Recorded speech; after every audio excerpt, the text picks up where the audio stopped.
Hello, and welcome to another weekly reading. I have patchouli, quartz, clary calm, and blue lace agate here for us to work with today for this week's reading. And a big part of the reason that these crystals and oils have come up is that we start the week with Mars moving from Aries, where he's super comfortable, into Taurus, where he's less comfortable. It's Venus's house. And so he's a bit like a bull in a china shop. And I live with this natally. I have my natal Mars in Taurus, and it's not the happiest place for Mars. But one thing we can do is we can work really consistently to get things done. Maybe not as fast as Mars likes to work, and that can be a little bit frustrating. But it is certainly a good opportunity to actually get some sort of lasting momentum done. And if you have strong Taurus in your chart, this will be a hard time to be lazy if Mars is in your sign.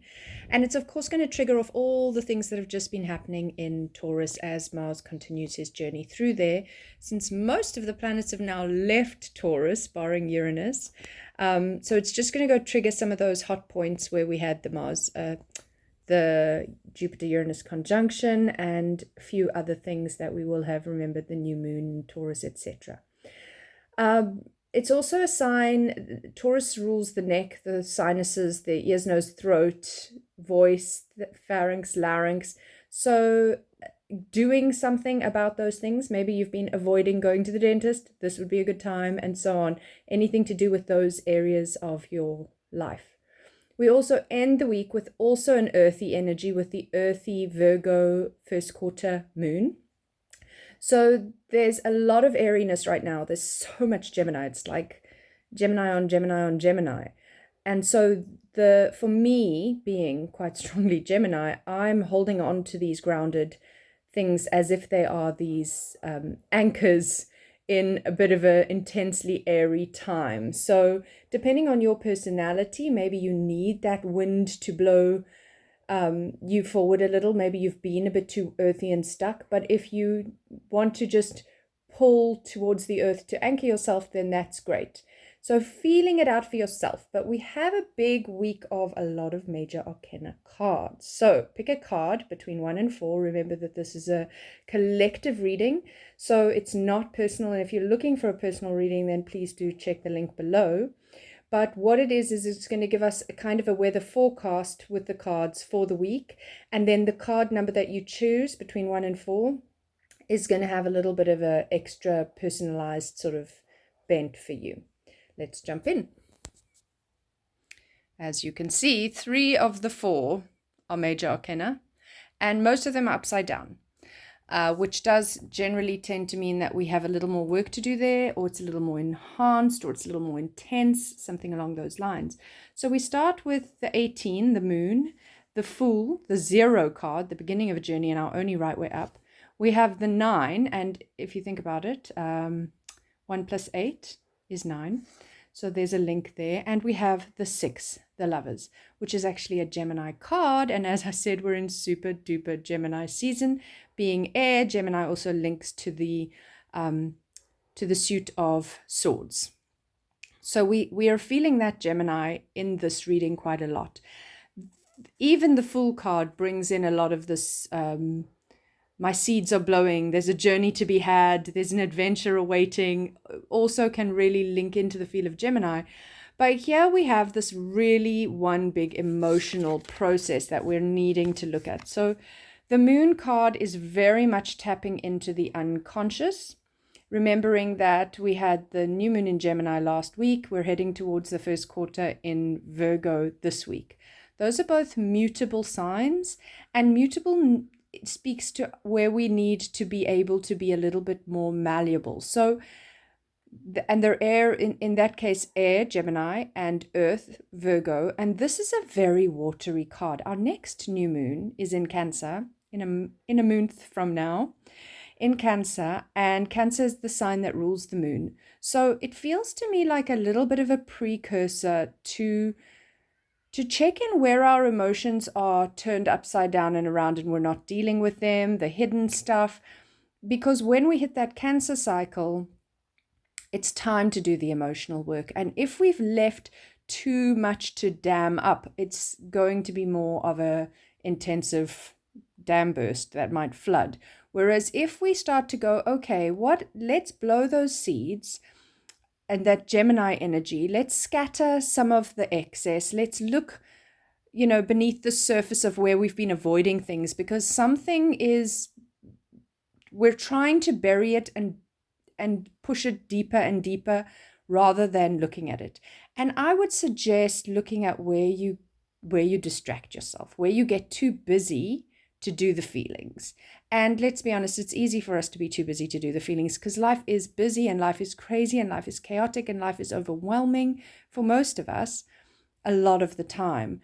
And so we kind of put it off. Oh, well, I don't have time to get emotional about this now. Or I don't have time to really unpack this now. I'll do it when I have time. And really, there's never time. So we actually have to make that time, because this is very much about balancing our emotions. You can see sometimes it's represented as a dog or a wolf. For me in this deck, it kind of looks like two wolves, I think. But I suppose that black one could be a dog.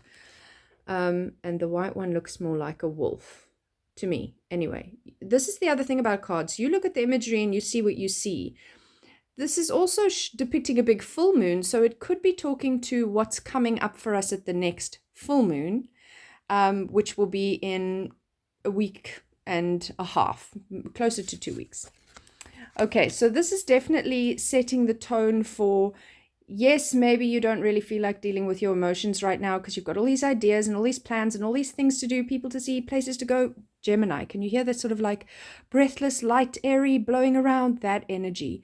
Yeah, sure, that's coming more naturally to you right now, but you cannot let that excess of Gemini throw you out of dealing with the feelings.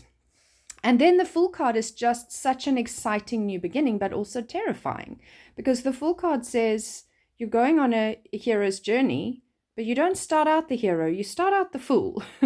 And you're going to hit your face. And the ultimate lesson of the Fool is that you have all the tools in your little backpack. In the traditional version of this, he's carrying a little knapsack. And in the next card, you see all the things coming out, which represent the 4 elements, which ultimately is trying to say, and you can see in this card, she has the crystal and she has the wand.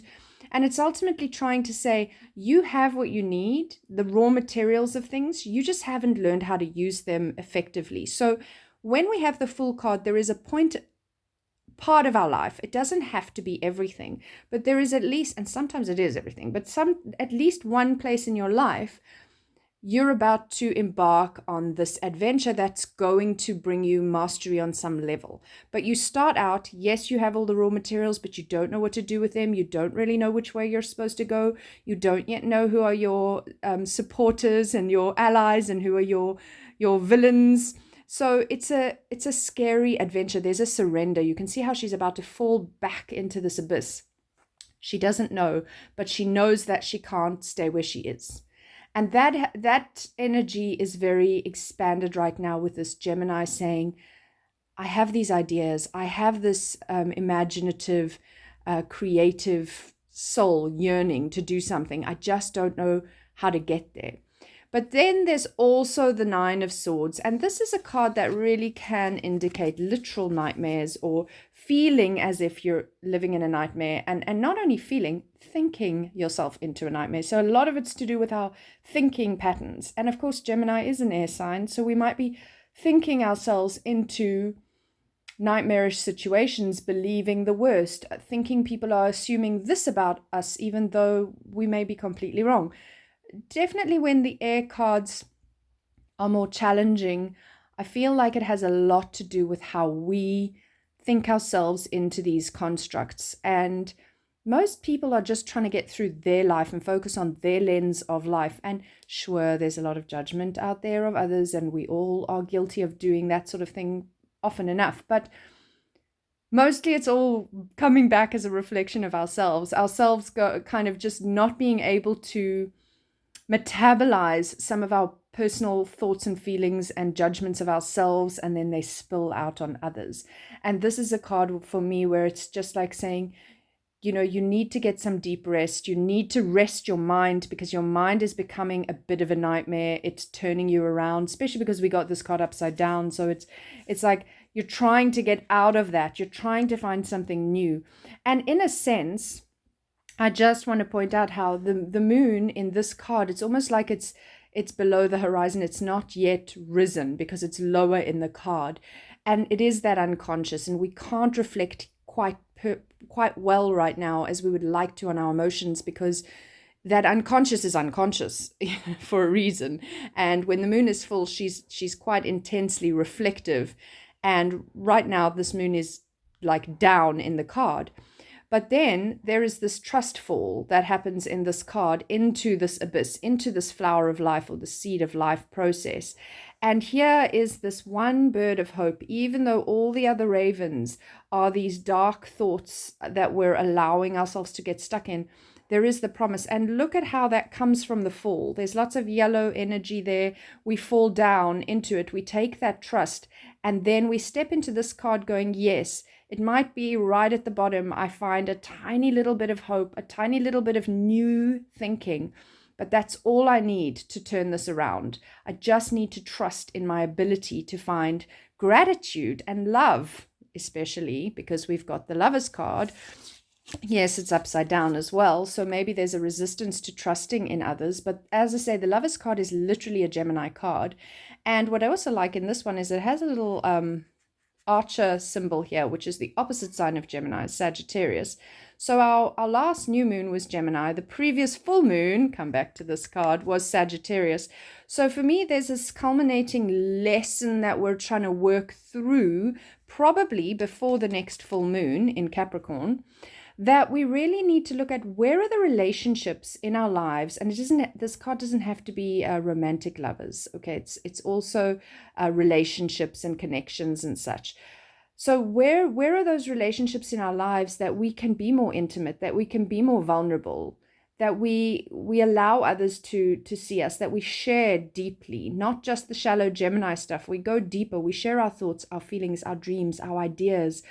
Where are those safe spaces where the other person will reflect to you the beauty in your ideas and not knock you down? Because there's a fear in this card of, okay, I'm gonna do it. I'm jumping. I'm leaping into this new adventure, and then, oh my God, what have I done?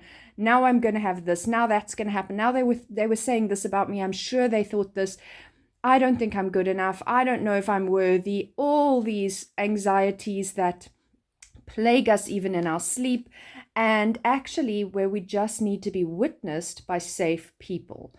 But because we're stuck in this like turnabout, we don't know who are the safe people. We don't know if we can trust them. So it is very, very important. And I have been seeing this week on week on week. It's so important for us to develop our relationships to the next level, not surface level, not any of that kind of like, I have 1 million acquaintances, but no close friends. I have 1 million colleagues, but no sort of partnerships and collaborations that I can really trust and lean into.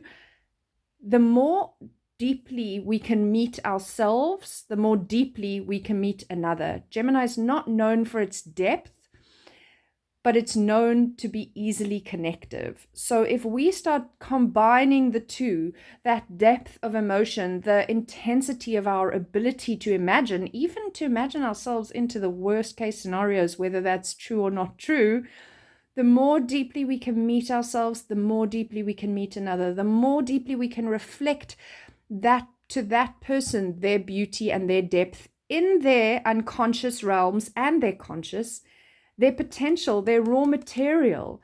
I want to be able to reflect that to other people. You are amazing, even if you don't see it right now. And I want others to be able to reflect that to me. And I think that there's a lot of that going around right now for us to recognize that, to break out of some deeply ingrained old patterns that are ancestral, that are really stuck in there. What we really need to do is meet ourselves deeply and then have the courage to go out and meet others just as deeply. And sometimes we will get hurt, and sometimes those nightmares won't be imagined, but it's worth it. That's the feeling I'm getting from this week. It's worth it. So have a beautiful week. I hope this has been helpful. Check out the links below for any information that you would like in terms of getting in touch with me privately. Thank you for all the likes, shares, comments, subscribes. I really appreciate them, and have a beautiful week.